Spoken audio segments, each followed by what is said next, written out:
ஒரு அழகான நாட்டில் பெரிய அரண்மனையுடன் ஒரு அரசன் வாழ்ந்து வந்தான். அந்த அரசனிடம் எல்லாம் இருந்தது. பொன், வெள்ளி, படைகள், சேவகர்கள். ஆனால் ஒரு விஷயம் மட்டும் அவனிடம் இல்லை. அது நன்றி உணர்வு. அரசன் மற்றவர்கள் செய்த உதவிகளை எப்போதும் மறந்துவிடுவான்.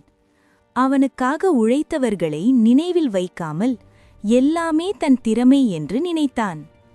ஒரு நாள் அந்த நாட்டில் பெரும் வறட்சி ஏற்பட்டது. மழை பெய்யவில்லை. வயல்கள் வாடின. மக்கள் கவலையுடன் இருந்தார்கள்.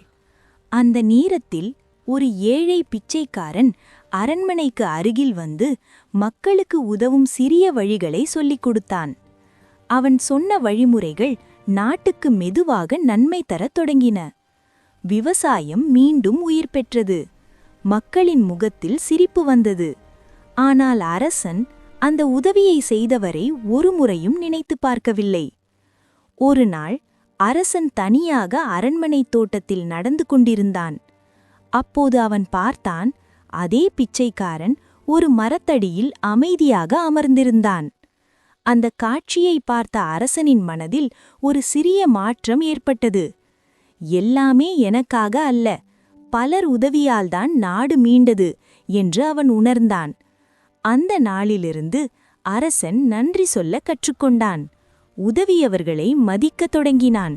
மக்களையும் அதிக அன்புடன் பார்த்தான். அந்த நாடு மேலும் செழித்தது. அரசனும் ஒரு நல்ல மனிதனாக உயர்ந்தான். Thanks for watching. Subscribe me.